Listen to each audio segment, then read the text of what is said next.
Gracias. Buenas tardes, queridos amigos. Buenas tardes. ¿Cómo están todos ustedes? Una vez más, el Instituto Nacional de Desarrollo Jurídico agradece su presencia aquí a nuestro programa Más que Leyes, Educando la Conciencia, nuestros martes de salud y justicia, queridos amigos. Ya saben, de la mano de los que saben, el CEO de Médico Legal está nuevamente con nosotros los martes, un conocedor del tema sobre el derecho sanitario, sobre el derecho médico, experto en este tema hace más de 20 años, trabajando en él, conferencista también en ese tópico, y nuevamente vamos a dar una especie de continuidad, nos decía, al tema que tuvimos hace 8 días, querido Roberto. Pues antes que nada, muchas gracias nuevamente por la invitación. Encantado de estar con ustedes. Por supuesto que en la semana pasada estuvimos viendo el tema de los derechos de los pacientes, pero para que no quede cargado solamente de un lado el tema, vamos a ver la contraparte, ahora los derechos de los médicos. Hablando de estos martes que nos está regalando, pues es como una cátedra cada martes, de esas conferencias que suele dar, por las que cobra muy caro, por cierto, aquí están gratuitas, gracias por aprender de su mano. Entonces, ahora los derechos de los médicos. Hablamos de este tema y en esta defensa que hace precisamente de los médicos, ¿cuáles serían estos? Bueno, pues realmente uno como derechos están vertidos a través de muchos instrumentos nacionales e internacionales. Hay un decálogo que generó también, así como lo vimos con el tema de los derechos de los pacientes, hay un decálogo que generó la Comisión Nacional de Arbitraje Médico en un grupo multidisciplinario de distintas instituciones donde analizaron todos los instrumentos que había a nivel nacional e internacional y sacaron un decálogo de los médicos que vale la pena señalarlo, que traemos aquí para precisamente tener un orden un poquito de lo que ya se ha conocido como el decálogo de los derechos de los médicos, que se ha difundido por la Comisión Nacional de Arbitraje Médico en todos los prestadores de servicios de salud. Ustedes podrán ir a hospitales, clínicas, instituciones de salud, donde los van a ver en las paredes, así como están los derechos de los pacientes, también están los derechos de los médicos, y se ha difundido incluso a través de medios masivos de comunicación. Hoy en día, a través de la certificación hospitalaria o las certificaciones que se hacen a los prestadores de servicios de salud, también se les ha incidido mucho que difundan los derechos de los pacientes, pero también el sector salud o el sector de prestadores de servicios de salud han deseado que se pongan a la par, ¿no? Tanto los derechos de los pacientes como los derechos de los médicos. Entonces podríamos empezar revisando cuáles son uno a uno de los derechos de este decálogo para irlos desmenuzando uno. Pero antes de eso, ¿cuántos años tiene que salir ese decálogo? Bueno, ya tiene, yo creo, más de 20 años. Ajá. Ya tiene bastante tiempo aproximadamente. La CONAMER, recordemos, surgió en el año 1996. Ajá. Y de ahí uno de los primeros trabajos que hizo fue precisamente revisar estos temas, identificar cuáles eran los principales derechos de los pacientes, de los médicos, también sus obligaciones, y de ahí empezarlos a difundir, porque es la forma como se ha venido haciendo cultura de la salud o de la prestación de los servicios de salud. Entonces, no fue de inmediato cuando se constituyó la CONAMED, sino dentro de los primeros años, quizá los primeros 5 años que tuvo de vida, fue cuando ya se empezaron a hacer estos trabajos. Fue del año 2000 ya estaban estos trabajos, o sea que tenemos aproximadamente lo que llevamos de este siglo. Entonces es como las bases, los cimientos fuertes de la CONAMED, el incluir estos decálogos entre los pacientes como los médicos. Sí, y de toda la prestación de los servicios de salud, porque como decíamos anteriormente, realmente la cultura de la salud ha venido evolucionando. Anteriormente, pues el conocimiento solamente estaba de un lado, de los que prestábamos el servicio de salud. Los pacientes no tenían ni conocimientos ni acceso a esos conocimientos. Más o menos hace quizá unos 25 años para la fecha, es cuando han empezado, se ha explotado de manera masiva el Internet, el acceso a la información a través de estos mecanismos de la nube, poder acceder a redes sociales, tener acceso a la información de manera muy pronta, muy expedita y quizás hasta completa. No siempre fidedigna, pero sí el acceso a la información ha revolucionado la relación médico-paciente. Y este tipo de derechos pues ha sido importante que se difundan para que se equilibre la relación que se hace entre un prestador de servicios de salud y un usuario de los servicios de salud, para que haya una relación de igual a igual. Anteriormente, como decíamos, era una relación muy paternalista, ahora es una relación ya más horizontal, donde el que solicita los servicios ya también tiene conocimientos, puede acceder a la información clínica. A veces, lo vamos a ver ahorita seguramente, los pacientes llegan con los médicos ya solicitando determinado tratamiento o determinado medicamento. A veces el medicamento más innovador que ha salido en el mercado para tratar una enfermedad, llega el paciente y ya pide al médico que le prescriba determinado medicamento, ¿no? Aunque a lo mejor no sea idóneo para su padecimiento o su atención, pero ese acceso a la posibilidad de los bancos de información ha venido a revolucionar la prestación de los servicios de salud y la relación médico-paciente, que eso es la parte más importante de la prestación de los servicios de salud.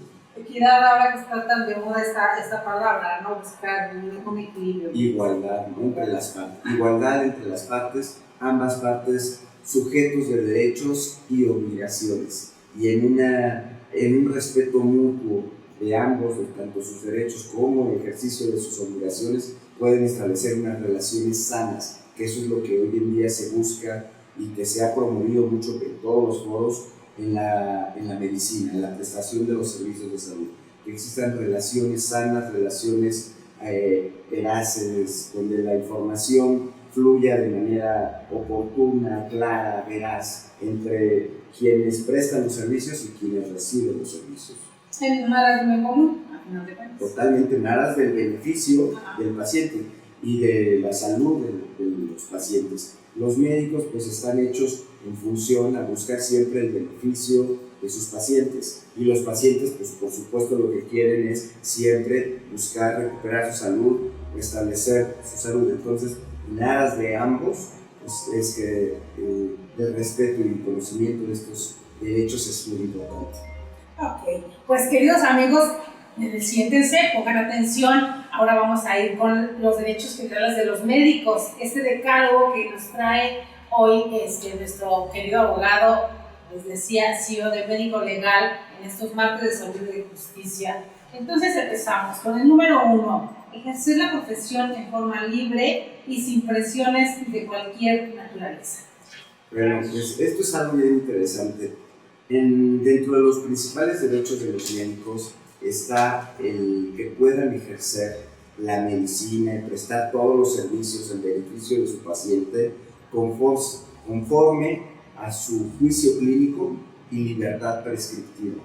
¿Qué significa estos temas? Bueno, que conforme a su experiencia, a sus conocimientos, a su leal saber y entender, puedan brindarle al paciente las mejores oportunidades, las mejores alternativas para tratar el padecimiento que presente, para resolver o buscar resolver la enfermedad que le aqueje. Entonces, son derechos internacionalmente reconocidos, que el médico pueda atender a su paciente conforme a lo que él considere mejor para él, que se reconoce como libertad prescriptiva y juicio clínico, sin injerencias externas ni de terceros, como pueden ser compañías aseguradoras, administradores de las instituciones de salud, o incluso también del propio paciente o de sus familiares. Como decíamos, muchas veces llega el paciente y exige que se le dé ya determinado tratamiento, o que se le dé determinado medicamento, o que se le realicen determinados estudios de diagnóstico para poder determinar su enfermedad. Bueno, ese tipo de decisiones hay que tener en cuenta que son propias del que presta el servicio de salud, y él, conforme a estos dos derechos que se reconocen internacionalmente como libertad prescriptiva y juicio clínico, va a normar su actuar en beneficio siempre, por supuesto, del paciente. Por supuesto que su actuar tiene que estar conforme a lo que la buena práctica exige, lo que se reconoce hoy en día como los principios científicos y éticos que orientan la buena práctica médica, conocidos también como la Lex Artis Medica y en el caso específico la Lex Artis Medica. Es decir, el médico no puede realizar un acto médico porque lo ha hecho muchos años y nunca ha tenido ningún problema, ¿no? Su actuación tiene que regularla conforme a los protocolos de actuación médica, las guías de buena práctica médica, la medicina basada en evidencias. Tiene que tener un soporte todo lo que haga el médico, y con base en todas las posibilidades alternativas que la ciencia médica le brinda, entonces va a actuar y a regir su diagnóstico, su tratamiento, lo que le va a indicar al paciente. Eso es ejercer libremente su libertad prescriptiva y juicio clínico sin injerencia de terceros.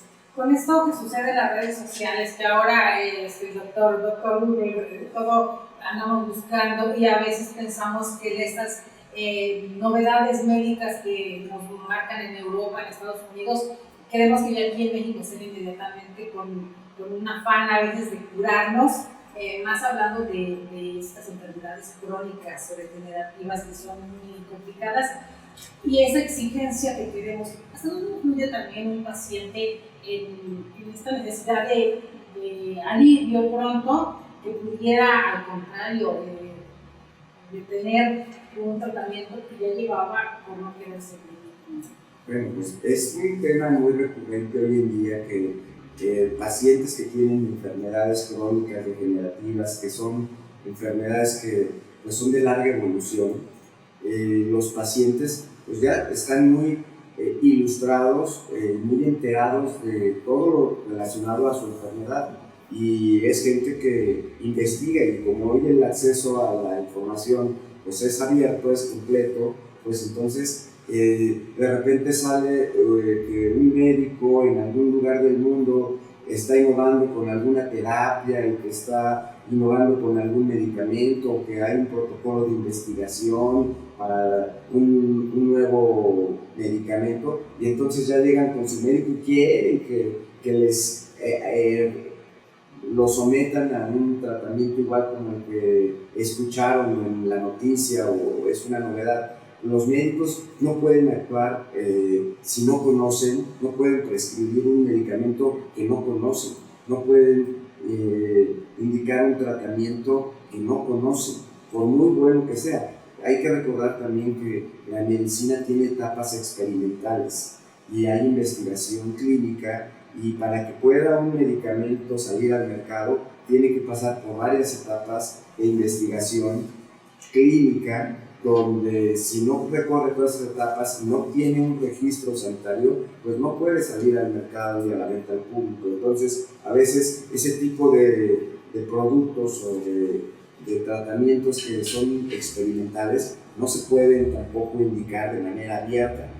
Cuando una persona se somete a un protocolo de investigación donde se está probando un medicamento, un nuevo tratamiento o alguna situación novedosa, tiene que ser bajo un protocolo de investigación donde se corra todo el proceso de información al paciente, de autorizaciones sanitarias, de que exista un protocolo autorizado y de que exista un investigador responsable, una institución sede donde se realice la investigación y donde se lleve a cabo todo este proceso. Entonces no es tan sencillo como pareciera, y a veces pues la gente, por ese desconocimiento, pues puede exigir a su médico, a su clínica, a su institución de salud que le realice situaciones que hoy en día digamos todavía no son del común aplicables o que puedan prescribirse a la población en general.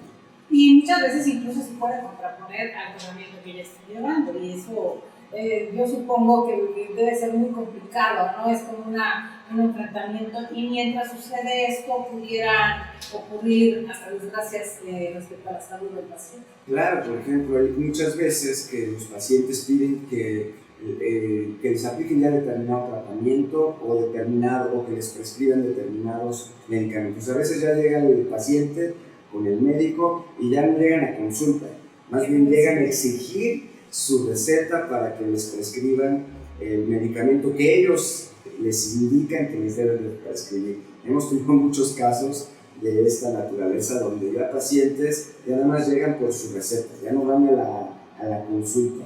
Entonces es un tema donde tiene que considerarse que el paciente pues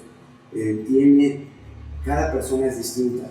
Dicen que no hay enfermedades, hay enfermos, y cada persona es distinta una con otra, y el tratamiento que le puede servir a una quizá no le funcione a otra por su historia clínica, por sus enfermedades concomitantes que pueda tener, por su estado de salud que presente en determinado momento. Entonces no es tan fácil, son matemáticas, no es una regla exacta. La medicina tiene mucho de arte, es ciencia, pero tiene mucho de arte, donde el médico tiene que, con base en su juicio clínico, con base en su libertad prescriptiva, decidir qué es lo mejor para ese paciente en ese momento y lugar determinado. Y con base en la historia clínica que hemos estado mencionando durante muchos programas, solamente con este seguimiento puntual y exhaustivo, ¿no? Para darnos cuenta qué le puede y qué no le puede dar al paciente en ese momento.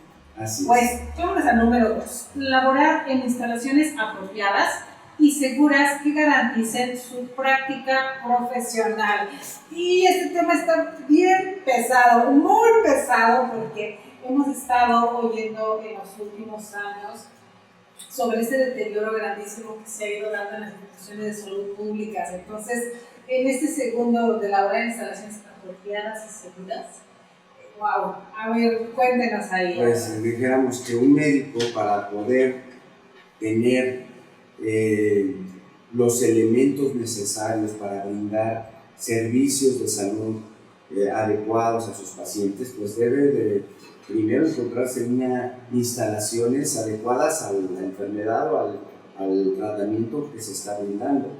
Tiene que tener a su mano o a su alcance o a su disposición pues el personal necesario para que lo apoyen a brindar los servicios de salud. Un médico, por mucho que quiera atender un padecimiento, no va a poder hacer una cirugía él solo.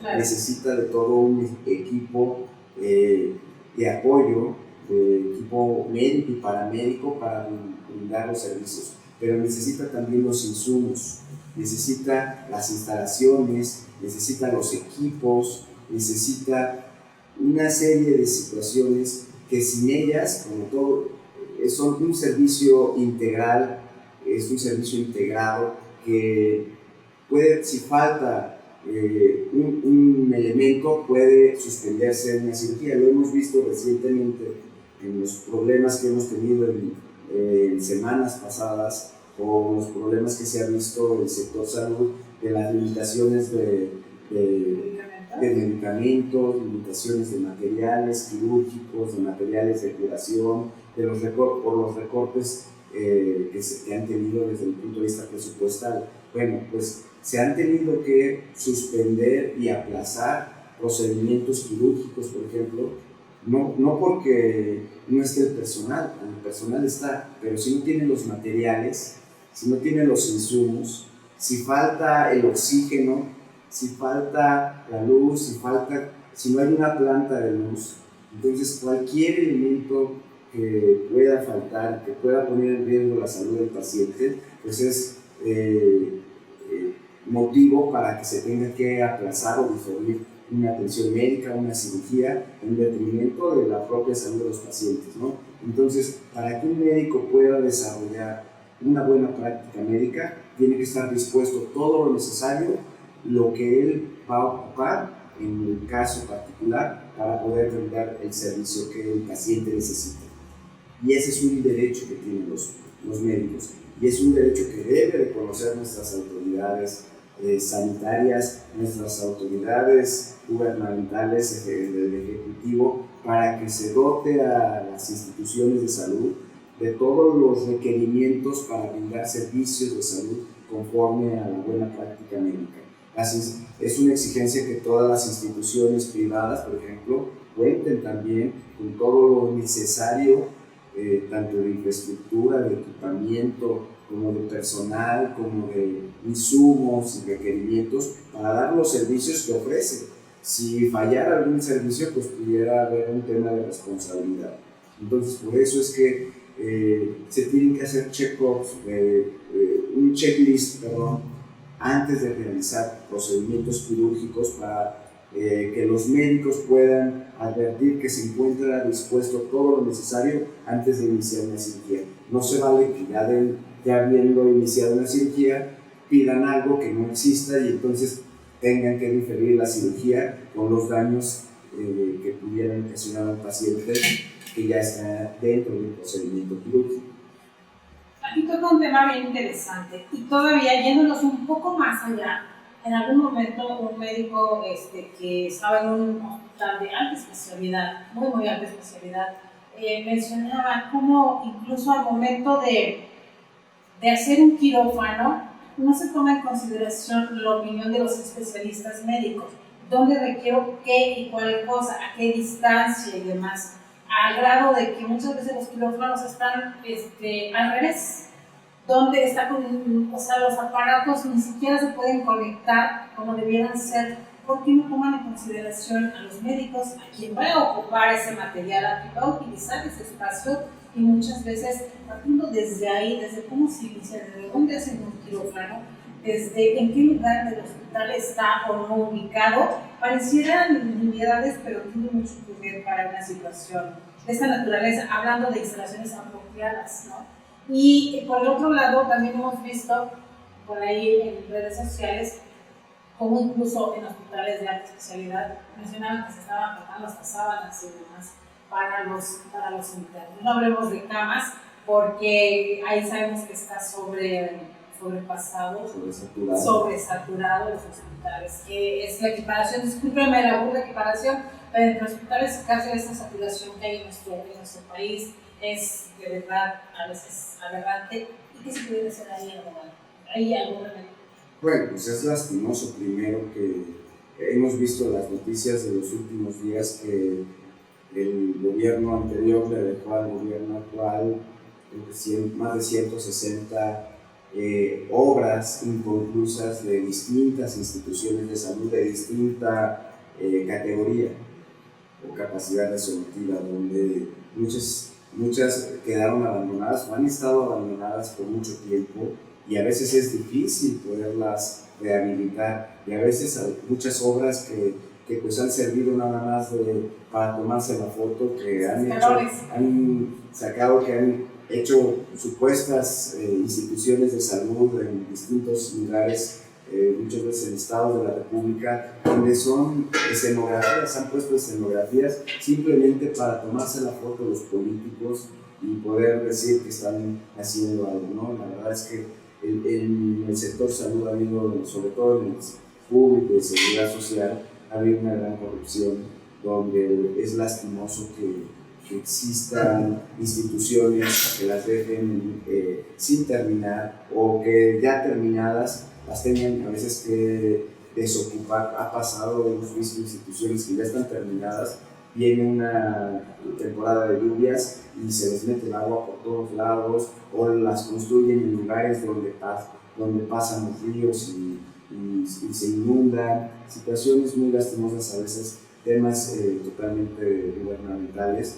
Pues por supuesto cualquier esfuerzo que se haga para combatir la corrupción, combatir este tipo de cáncer que tenemos en nuestros políticos, en nuestra sociedad que nos gobierna, pues podríamos ver que esto vaya creciendo. Ahí el dinero que no se aplique en otras situaciones, que no sean lo que los expertos, los conocedores, la gente apropiada pueden indicar, ¿no? Es lamentable lo que estamos viendo y conociendo también en las últimas semanas, meses, pero bueno, creo que se está trabajando en eso.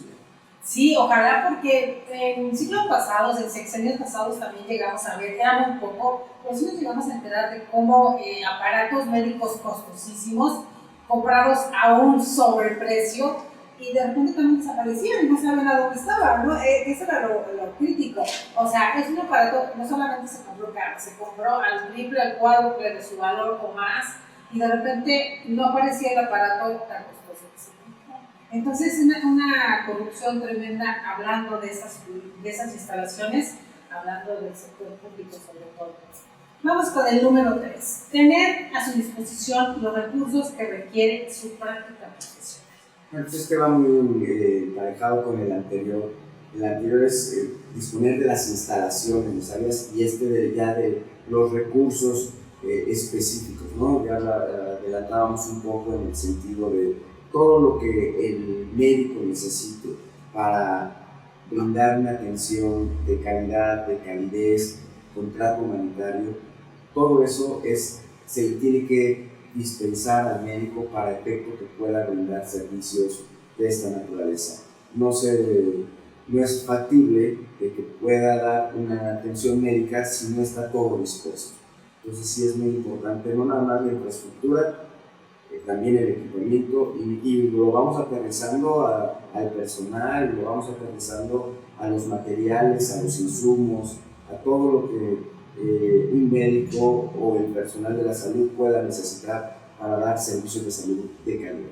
Hablando aquí, yo creo que nos vamos más allá, abogado, porque todo el conjunto, el allegar todos estos recursos, hablando también de recursos humanos, porque un médico, si no tiene el personal, hablamos de enfermería, camilleros, anestesistas, todos los que sirven o los que ayudan en conjunto, si no tienen un personal adecuado, preparado o suficiente, también perjudica su labor.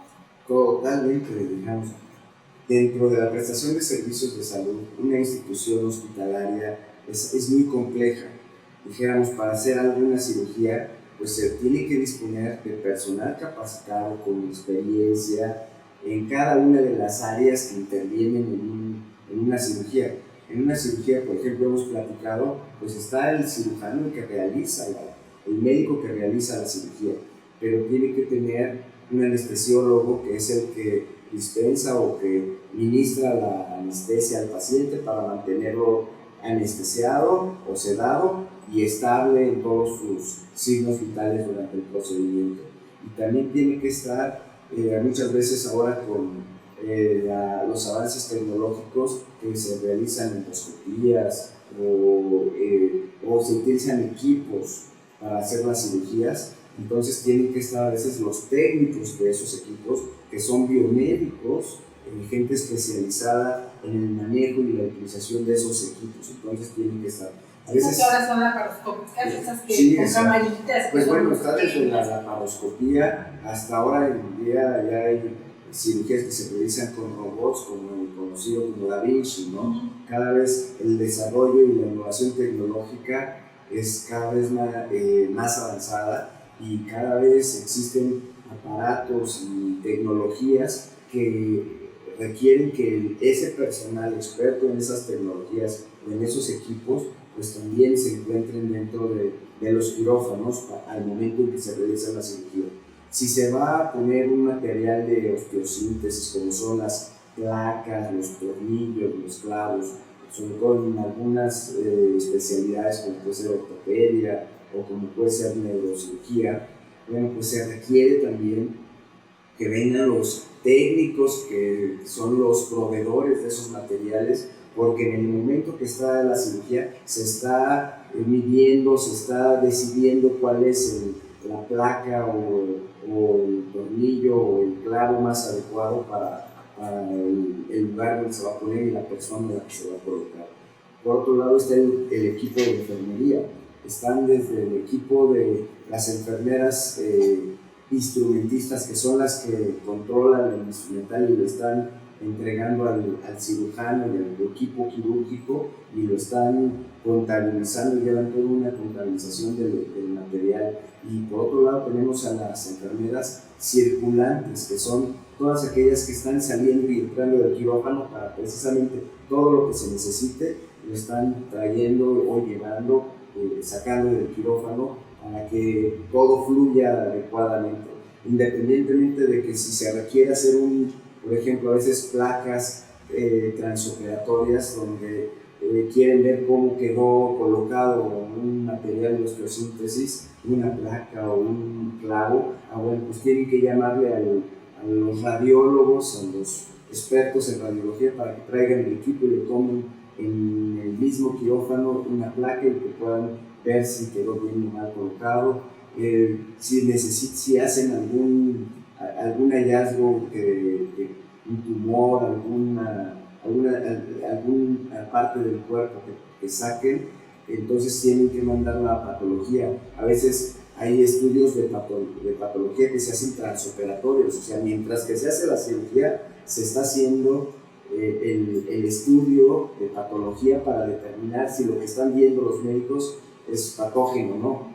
Y así podemos ver, hay gente que a veces se requiere transfusiones, tiene que venir el equipo de transfusiones, se requiere terapias de algún otro tipo, es un equipo multidisciplinario, es un equipo muy grande, donde cada equipo viene con materiales, con equipos, con insumos distintos. Entonces vemos que para que exista una institución de salud y que pueda dar servicios adecuados, pues se tiene que disponer de muchísimas cosas. El servicio de salud es un servicio muy complejo, distinto a cualquier otro, más complejo que cualquier otro porque primero se integra con muchos proveedores, con muchos insumos, con mucho personal de distintas especialidades, instalaciones muy específicas, muy especializadas y que en conjunto dan un servicio en beneficio del paciente.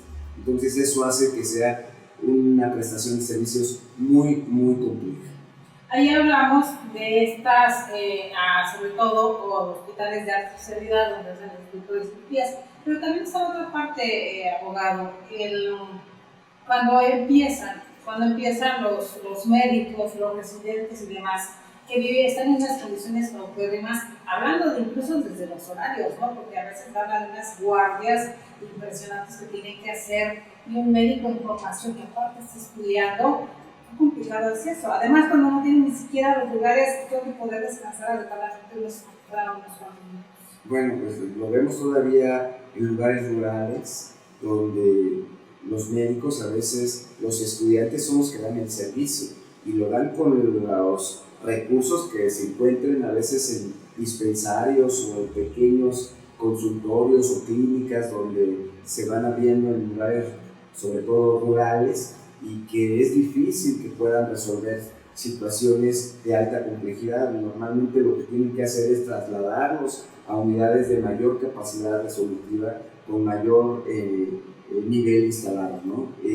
Recordemos que la medicina se divide en niveles de actuación y también eso en función a la capacidad resolutiva y la capacidad instalada de la institución de salud.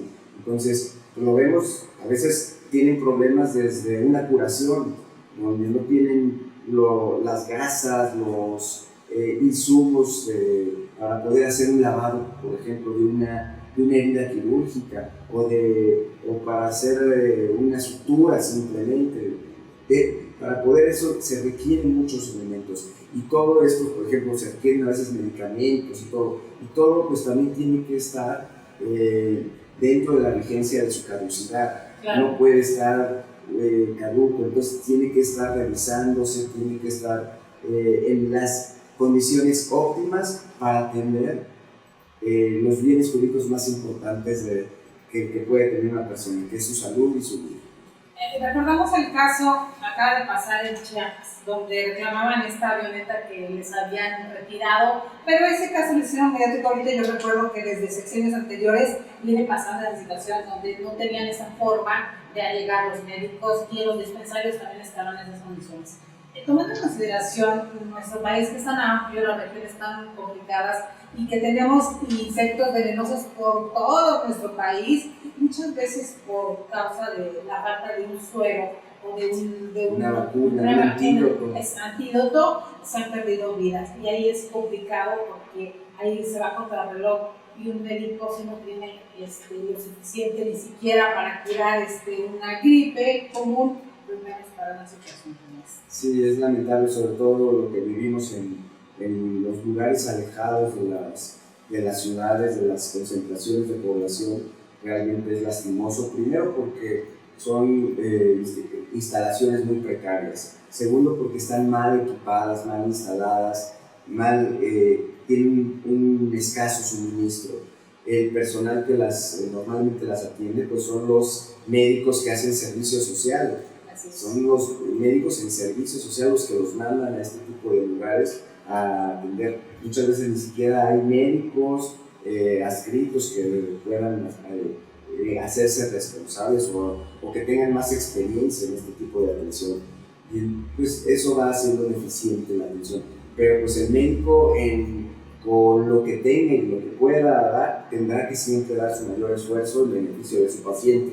Ya dijimos, cuando no, su obligación es referirlo a una institución con mayor capacidad resolutiva y mayor capacidad de instalar. Siempre y cuando se pueda, que sea posible. Y no les quiten las avionetas, que era el único medio de transporte para sacar de ciertos lugares los pacientes, ¿no? Y llevarlos a los centros de salud. Es decir, la verdad son situaciones muy lastimosas que pasan todavía en nuestro México. Así es. El número 4, abstenerse de garantizar resultados en la atención médica. ¿A qué se debe? Bueno, este es un tema principal en el sentido de que los médicos están obligados, en el sentido estricto, a dar todo lo necesario y todo lo que la medicina dispone en el lugar en el que se encuentren, en la institución en la que se encuentren, en beneficio del paciente, pero no tienen por qué garantizar un resultado en función a curar, a salvar la vida, a mantener la salud del paciente. El médico no está obligado a dar resultados en los servicios de salud, porque no es Dios. Solamente que fuera Dios pues podría garantizar un resultado. La obligación a la que tienen y su derecho es no garantizar resultados, porque su obligación solamente se limita a brindar todo lo que la ciencia en el momento y lugar en el que se encuentren les disponga para poder ayudar al paciente que está atendiendo. Entonces sí es muy importante que a veces la gente les exige resultado, les exige que díganle que lo va a curar y garantícenle que lo va a curar. Bueno, pues tienen derecho a no garantizar ningún tipo de resultado, porque la medicina además tiene un ingrediente que es aleatorio. No puedes, el mismo tratamiento, el mismo medicamento no puede hacer el mismo efecto a todas las personas.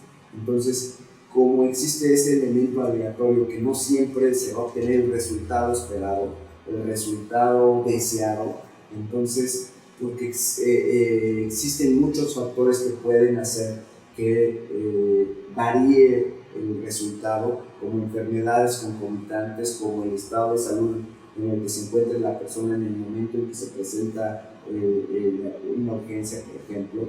Entonces, todo eso son variantes que pueden hacer cambiar el resultado, y no el mismo tratamiento, el mismo medicamento, pues siempre va a ser igual en personas distintas. Por eso es que tienen ese derecho de que no se les exija que garanticen resultados. Y porque hemos visto incluso muchas veces los familiares de los pacientes involucrando médicos o enfermeras porque no salvó al paciente, o hemos escuchado de que si no se salva, pues usted va a acompañarlo también a mi familia. Así es. Ya incluso ha llegado al grado de la amenaza. Hoy en día ya hay gente que ya ha llegado al grado de la amenaza, en el sentido de si el médico no obtiene el resultado deseado o esperado, ya llegan a ese nivel. El médico tiene derecho a no garantizar resultados por todos estos ingredientes que intervienen en la prestación de servicios de atención médica. El número 5, recibir trato respetuoso por parte de los pacientes y sus familiares, así como del personal relacionado con su trabajo profesional. es un poquito derivado de la anterior. Claro, por supuesto. También los médicos tienen ese derecho a que se les trate como personas, que se les respete su dignidad humana, se les respete su papel de profesional de la salud, su desempeño profesional, y que se les dé toda la información clara, oportuna, verídica, completa, también que el paciente, de todo el padecimiento, de todo lo que aqueja al paciente, de su historia, de todo lo necesario, y que también sea respetado no nada más por los pacientes, sino por el personal directivo, administrativo de las instituciones, por los familiares de los pacientes, que a veces son los que son más intensos en ciertos momentos, pero el paciente llega en una situación vulnerable, debilitado por la enfermedad, pero hay veces que los familiares de los pacientes pues llegan en una situación muy demandante y donde no se les respeta su calidad de profesional primero, de que ellos son los que deben de decidir qué hacer y cómo hacerlo. A veces llegan incluso familiares que pueden tener conocimientos en medicina o ser enfermeras, o porque son paramédicos, o porque son médicos, o porque son químicos, o biólogos, o veterinarios incluso, y de repente ya empiezan a querer que el médico actúe de tal o cual forma. Bueno, creo que debe de haber un respeto para el prestador de servicios de salud. Como ya lo dijimos, como el primer derecho es que ellos puedan ejercer la medicina conforme a su libertad prescriptiva y su juicio clínico, que es conforme a lo que es la lex artis medica. Y hablando de sus superiores, hablando de esas jerarquías que vemos en los hospitales, ¿cuál sería violatoria de los derechos humanos? Bueno, lo vemos de todo tipo, ¿no? Simplemente desde que hemos visto, por ejemplo, el tema de los residentes que les exigen realizar jornadas inhumanas, a veces 36, 48 horas, cuando como castigo les han impuesto en algunos lugares, en algunos momentos, duplicar jornadas laborales. Pues ese tipo de situaciones es un tipo que afecta, por supuesto, la atención de la salud. Cuando terceros, por ejemplo, influyen en el juicio clínico, en el sentido de que les limiten realizar ciertos tratamientos o les limiten prescribir ciertos medicamentos porque a lo mejor son muy caros, y entonces el médico pues, también se le exige o no prescribir ciertos medicamentos, por ejemplo, o no realizarle estudios de laboratorio y de gabinete, o limitar los estudios, o hacerle los más básicos, o no hacerle estudios de última tecnología o utilizando equipos de última generación. Todo ese tipo de situaciones es lo que el médico debe ser respetado. No debe de influir su práctica médica bajo ninguna situación. Siempre él debe de velar por el beneficio del paciente. Lamentablemente en la medicina institucional, en la medicina, sobre todo en el sector público, también en el sector privado, cuando son asegurados los pacientes, pues hemos visto casos donde se les limita a los propios médicos a actuar de determinada forma en función a cuestiones ya sea de políticas directivas sobre la administración de la institución, o políticas de las compañías aseguradoras que por supuesto buscan siempre reducir el gasto en salud.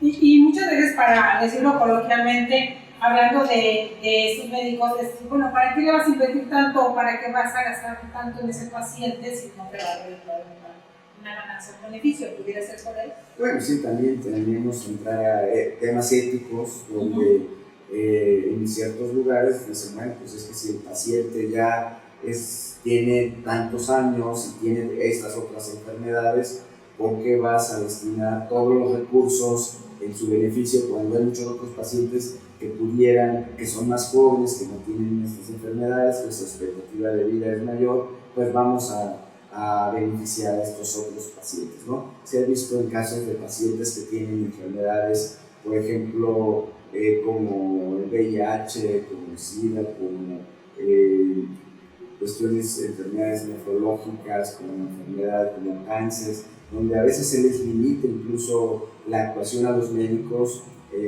para poderlos atender, ¿no? Ya no les permiten que les realicen ciertos estudios y ciertos tratamientos. Es cierto que también el médico no puede ir más allá de lo que está indicado para el padecimiento que tiene un paciente, de lo que está recomendado por la buena práctica médica. Tampoco puede realizar actos que sean que no le vayan a representar un beneficio terapéutico al paciente. Cuando ya hay pacientes que ya tienen una enfermedad terminal diagnosticada, entonces surge lo que se conoce como los cuidados paliativos, donde ya no se hacen esfuerzos extraordinarios, medidas extraordinarias en beneficio del paciente, más que mantener su dignidad como paciente, que es tenerlo de manera higiénica, alimentado, hidratado y sin dolor. En esos casos se permite, ya existe la ley de cuidados paliativos, donde permite en estos casos de pacientes con una enfermedad terminal diagnosticada que ya no se realicen actos terapéuticos. ¿Por qué? Porque también pudiera caer en algo que se llama encarnizamiento terapéutico, donde se realizan actos ya que son no necesarios o que no van a tener un beneficio para el paciente. Entonces también hay que cuidar que no se exceda el médico en realizar actos que son superfluos o que no van a representar un beneficio terapéutico para el paciente. El número 6. Tener acceso a educación médica continua y ser considerado en igualdad de oportunidades para su desarrollo profesional. Esto pareciera que no dice mucho y dice demasiado. A ver, ahondemos un poquito. Bueno, todos los médicos, para poderse, por ejemplo, dentro de la parte médica, es una obligación de los médicos, por disposición de ley hoy en día, todos los médicos que realicen actos quirúrgicos tienen que estar certificados por el colegio de su especialidad. Para poderse certificar un médico, ¿qué es eso? Pues que acrediten y demuestren que se encuentran actualizados en la especialidad que les corresponde. ¿Y cómo se actualizan? Pues precisamente a través de congresos de educación continua, asistir a cursos de actualización, asistir a eventos donde se analizan las enfermedades, los medicamentos, los tratamientos, las terapéuticas que van siendo innovadoras, y el médico pues tiene ese derecho, ¿no?, de mantenerse actualizado, de que se le permita actualizarse, porque hoy en día además es una obligación legal para los médicos el contar con una certificación vigente. Las compañías aseguradoras les exigen a los médicos que todos los médicos, independientemente si es cirujano o no, que realice la certificación y que tenga la certificación vigente. Y las certificaciones, dependiendo de la especialidad, se las dan por 2, 3, 4 años, 5 años. Entonces, es un proceso que constantemente tienen que estar actualizándose para poder obtener la certificación de su especialidad. Aquí, hablando de instituciones públicas, ¿tiene la obligación de otorgarle o darle estos cursos, estas actualizaciones, o también las privadas? Esto es para todos, porque la ley es general. La ley general de salud es, como dice su nombre, es general y le aplica al sector público, social y privado. No distingue entre uno y otro, y todos los que forman parte del Sistema Nacional de Salud les aplica y están obligados a estar permanentemente actualizados. Sobre todo ha habido criterios interesantes en materia de la Corte, donde les exige a todos los profesionales de la salud el nivel más alto posible en cuanto a su actualización, en cuanto a sus conocimientos, en cuanto a que estén debidamente capacitados para poder realizarlo el acto médico quirúrgico que van a realizar, porque pues, están tratando con los derechos más importantes de la persona: salud, integridad y vida. Aquí depende de la especialidad, son la prontitud o los años que pasan entre una y otra para hacer esta actualización, o no tiene nada que ver. Sí, bueno, tiene mucho que ver. Hay, por ejemplo, especialidades que evolucionan más rápido que otras, ¿no? Por ejemplo, la ortopedia, cómo ha evolucionado de un tiempo para acá, la neurocirugía, la medicina plástica, reconstructiva. En general la medicina ha avanzado mucho, pero sí es necesario que el médico esté actualizado al tiempo que está brindando los servicios. Hoy en día ya no es factible que un médico termine su carrera, obtenga su título, obtenga su cédula y nunca vuelva a la aula, nunca vuelva a capacitarse, nunca vuelva a actualizarse, porque entonces cada día está dejando de ser médico. Cada día que no se capacita, que no se actualiza, está dejando de ser médico. Y la medicina, como es una ciencia muy dinámica, donde la innovación está presente todos los días, donde la tecnología está presente, entonces se tienen que estar capacitando y actualizando para poder brindar los servicios de salud conforme a las exigencias de la buena práctica médica. Es un poquito equiparable a los abogados, que todo el tiempo tienen que estar en actualización. Y pasa mucho que en provincia de repente se va un abogado, se va un médico y nunca más vuelven a un aula. Y entonces se van quedando obsoletos en perjuicio de la población en ambos sectores. Totalmente, digamos, hemos visto médicos que tienen un problema y pueden tener 20, 30 años de ejercicio profesional o a veces más, y desde que salieron de la carrera y obtuvieron su título y su cédula, jamás volvieron a actualizarse de manera formal.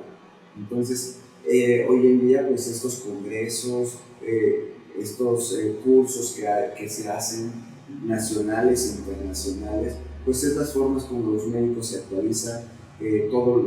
Tienen que estar actualizados en cuanto a la literatura médica que se va emitiendo, porque también les hacen exámenes. Hoy en día se les hace exámenes de actualización, que es muy necesario para que ellos puedan acreditar estar en las óptimas condiciones de brindar servicios de salud a la población. Los criterios legales, hemos dicho, han venido en ese sentido haciéndoles una exigencia mayor que a cualquier otra persona por el tipo de derechos que ellos manejan, ¿no? Por ejemplo, salud y vida. Así es. El número 7, tener acceso a actividades de investigación y docencia en el campo de su profesión.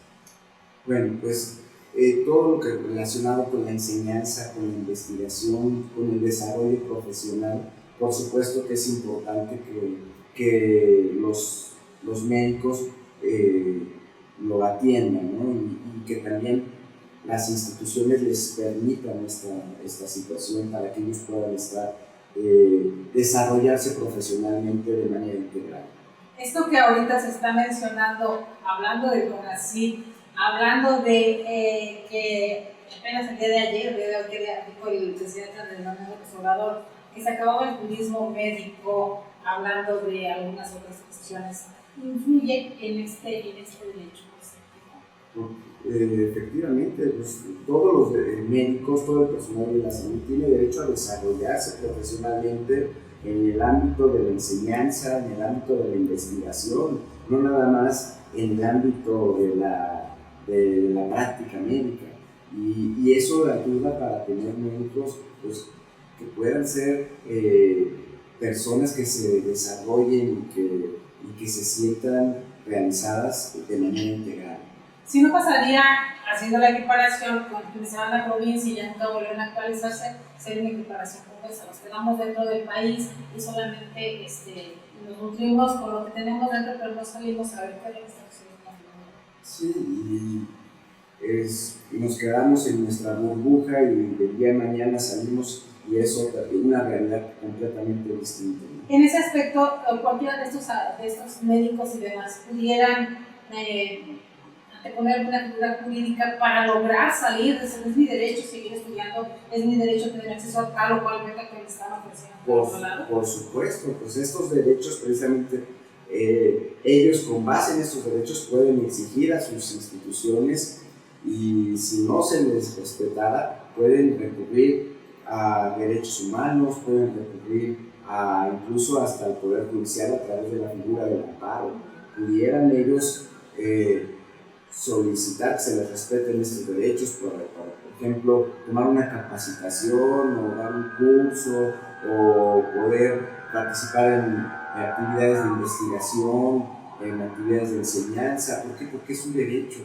Entonces, ese tipo de derechos son inherentes a su profesión, y como son propios de los médicos, si no se les respeta, los pueden ejercer a través de las vías administrativas y jurisdiccionales. ¿Hay algún organismo internacional que proteja, en dado caso, que en el Estado mexicano se violara este derecho? Bueno, pues tenemos sociedades médicas internacionales, está la Sociedad Médica Internacional, hay colegios médicos de carácter internacional, está la Organización Mundial de la Salud, hay muchas organizaciones de tipo internacional a las que pudieran acudir para hacer ver que en México no se les está respetando sus derechos. Lo digo porque en días pasados por el círculo tengo la fortuna de tener amigos dentro de diferentes instituciones, hablando de CONACYT o del SNI, y estos circulando una carta donde se les negaba el salir a ciertas personas por instrucciones, decía ahí, de presidencia,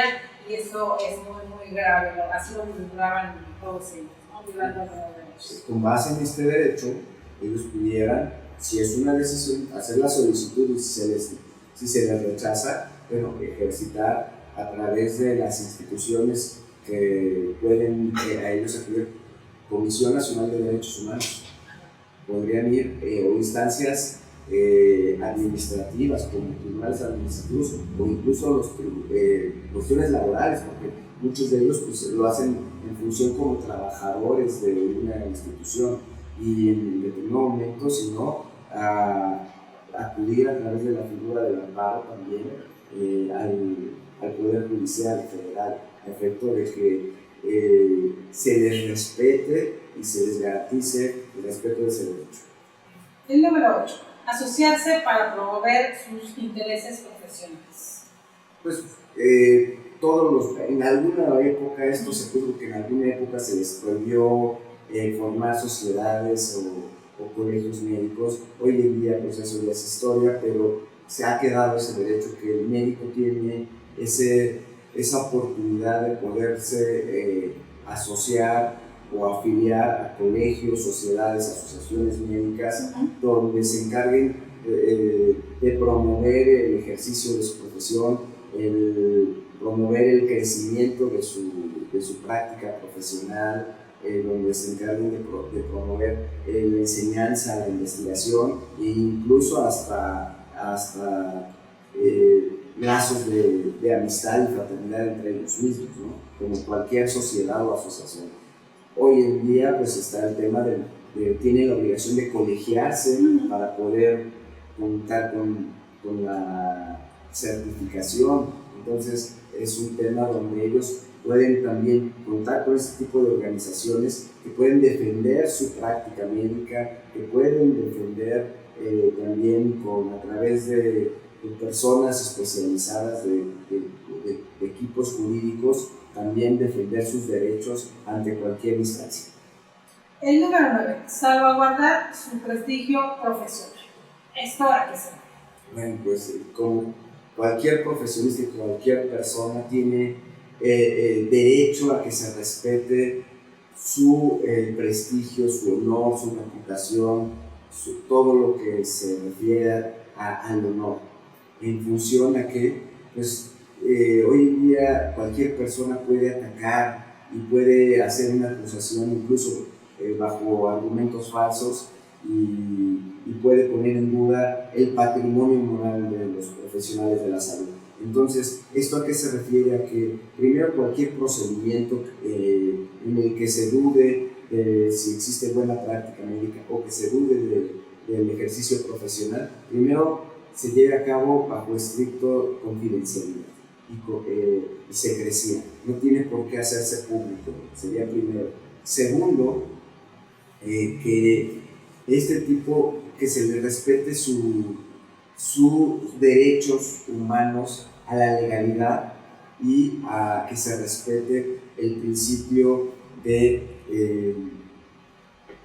que no sea señalado como culpable hasta en tanto no haya una resolución. La presunción de inocencia. Que sería exacto, que se respete su presunción de inocencia, que no se presuma que es culpable, como ha habido algunos incluso criterios judiciales, simplemente a priori, sin un derecho de audiencia y bajo principios de legalidad. Entonces, tiene derecho a que si existe alguna queja en cuanto a su actuación, alguna presunción de mala práctica médica, pues que primero se mantenga con confidencialidad ese proceso. Segundo, que se lleve un proceso donde se le garanticen, como a cualquier profesionista o a cualquier persona, todos sus derechos en cuanto a legalidad, presunción de inocencia, y que no se le pueda señalar como responsable hasta en tanto exista una resolución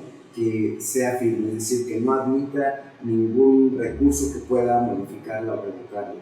Y en determinado momento que si es acusado también de manera injusta, de manera dolosa, pues también el hecho de que pueda solicitar la reparación del daño a quien le pudo haber hecho una reclamación de esa naturaleza. Hablábamos hace un rato de las redes sociales y los medios también, a veces el sesgo mediático puede dañar el prestigio profesional de un médico. Entonces, ¿qué se hace en ese caso? ¿Que se acusa de daño moral a quien corresponda o en este caso a un medio o a alguien si se tiene conciencia? ¿Quién fue quien empieza en redes sociales? A veces estos se va regando información y se convierte por ahí en un torbellino. ¿Pudiera llegar incluso a eso, a acusarse de daño moral? Por supuesto, si una persona realiza una acusación con dolo, con el ánimo de dañar la imagen, el prestigio, la reputación, el buen nombre de un médico, por supuesto que ese médico, pues, una vez que demuestre que la acusación parte de estas premisas, entonces tiene todo el derecho de acudir a las instancias legales o jurisdiccionales y demandar la reparación integral del daño o justa indemnización por este tipo de hechos. Hoy, lamentablemente, hemos visto que la facilidad de acceder a las redes sociales, a los medios de comunicación, sobre todo en temas de esta naturaleza, pues es muy fácil para cualquier persona y de manera muchas veces irresponsable o de manera muy ligera se emiten juicios de valor en contra de la actuación de los médicos o en contra de las instituciones de salud donde se prestan servicios. Este tipo de situaciones, por supuesto, que deben ser reprochadas, deben ser sancionadas y, por supuesto, también deben de ser juzgadas para que nadie, ninguna persona pueda ser dañada en sus bienes extrapatrimoniales, como los que dijimos, en su reputación, en su honor, en su prestigio, por ninguna otra persona, sino que lo haga a través de los mecanismos que legalmente están establecidos para tal efecto, como son los mecanismos alternativos de solución de controversias, como son los tribunales, ya sea tanto penales como civiles, o cualquier instrumento o institución que esté dispuesta de manera institucional para poder analizar y decidir un caso de esta naturaleza. Perfecto. Entonces, ya para terminar casi, queridos amigos, con este decálogo de los derechos de los médicos, el número 10, percibir remuneración por los servicios prestados. Aquí esta situación por ahí veíamos hablando, luego se radicaliza, los que están hasta arriba en la punta de la pirámide y los que están abajo, los médicos residentes, hablaban sobre una prestación que les pagaban que era mínima y por ahí se estaban quejando. En relación a eso, percibir remuneración por los servicios prestados, no hablo solamente de la parte privada. No, hablamos desde, por ejemplo, los residentes. Ajá. Que pueden estar en una institución pública de seguridad social o una privada, donde vimos que se les trató de pues no reconocerse, de atropellar sus derechos que tienen a la remuneración, a una justa remuneración, una digna remuneración, porque realizan un trabajo. Hubo un movimiento muy importante hace unas semanas, meses, en el que los mismos residentes hicieron protestas, paros, para poder hacer que se les reconociera y respetaran sus derechos por el gobierno actual, porque les quería no reconocer derechos que tenían ellos y que tienen, porque prestan un servicio y prestan un servicio incluso a veces mayor, sobre todo en tiempo, que cualquier otra persona, cualquier otro médico, ¿no? Por las cargas excesivas de trabajo que existen en las instituciones de salud. Pero eso se refiere a que cualquier médico, tanto en el sector público, social o privado, pues tiene primero el derecho a la remuneración. Si bien ellos realizan un trabajo que se basa en el humanismo, donde tratan de ayudar a las personas, pues también es un medio a través del cual pueden obtener los satisfactores para poder vivir y poder mantener una familia. Entonces tienen ese derecho.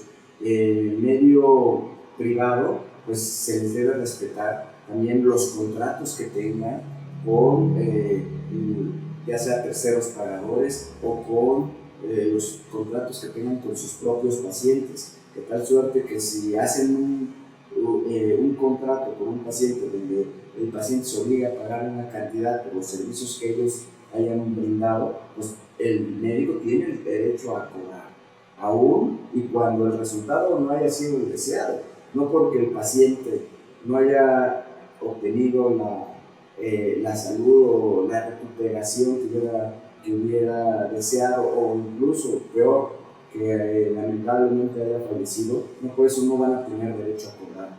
Siempre el paciente, independientemente del resultado, porque ya dijimos, ellos no se obligan a resultados, sino a medios. Es decir, todo lo que la medicina les pone a su alcance para brindárselo al paciente en beneficio de su salud y de su vida, pero a través de una contraprestación. Y esa contraprestación es la justa remuneración que por el servicio prestado se les debe de proporcionar, se les debe de brindar. Está la otra parte, hablando de residentes. Por ahí veíamos el año pasado cómo algunos estaban quejando que tenían hasta 2 años que no les pagaban, ahí en el estado de Jalisco, si no mal recuerdo, y en otros estados, hablando de estas movilizaciones que se hicieron.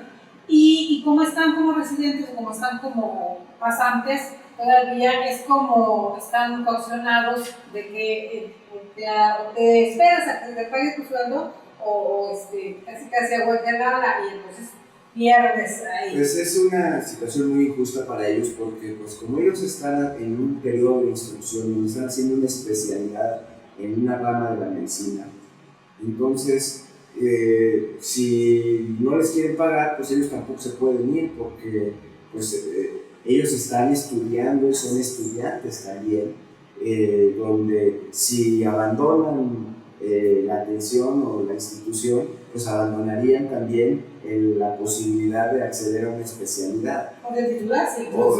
Sí, de titularse. Eso sería para los internos. Así es.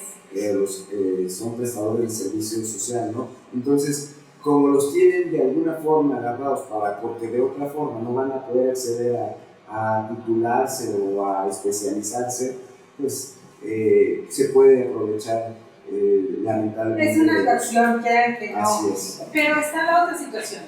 abogado, si alguien de manera individual, si no pertenece todavía al ser todavía pasantes o al estar haciendo la residencia, pero no pertenece a un organismo colegiado que lo pueda proteger de alguna manera, puede hacer una demanda, puede hacer una denuncia de manera personal, pero entonces viene la otra situación, donde desde que ya vas empezando te ven como grillo y que no te dejas y entonces también te señalan. Eso también afecta, ahí afectaría a uno de los otros derechos. Pues sí, digamos, por eso es que es uno de los derechos de los médicos es poder formar parte de asociaciones, de colegios, de sociedades médicas, que normalmente son las que defienden los derechos e intereses de sus agremiados, en este caso de sus integrantes, pudiera ser de los residentes, y por eso es que si lo hacen en lo personal, pues están sujetos a represalias, pero si lo hacen ya a través de este tipo de organizaciones, pues es más fácil que puedan obtener un resultado favorable. Pues queridos amigos, ¿cómo ven? Creo que pensábamos tocar dos temas el día de hoy, hablando sobre derechos médicos, hablando sobre medicina defensiva, que también es un término que no todo el mundo hemos escuchado, y creo que lo de medicina defensiva lo vamos a tener que dejar para el próximo martes, porque ahora que sin querer nos extendimos y es muy apasionante escuchar cómo cada uno de los derechos en este decálogo nos deja cosas que a lo mejor habíamos escuchado por encima, pero no teníamos conocimiento. Y que hay que difundirlos, ¿no? Es también lamentable que muchas veces ni siquiera los médicos conozcan cuáles son sus derechos, y si no conocen los derechos, pues no pueden exigir lo que en derecho les corresponde. Entonces es muy importante cualquier esfuerzo que hagamos por difundir los derechos de los pacientes, de los médicos, del personal de la salud, es muy importante porque es base de que conozcan ellos sus derechos, que los ejerzan y que pueda haber una relación sana, una buena relación médico-paciente, que es la base de una buena medicina. Y por eso les decía, queridos amigos, que estos martes de salud y de justicia son cátedras que nos está regalando por aquí el abogado Daniel Osvaldo Rojas, que siempre digo sus nombres, Daniel Osvaldo Rojas López, CEO de Médico Legal. Entonces vamos a aprovecharlos.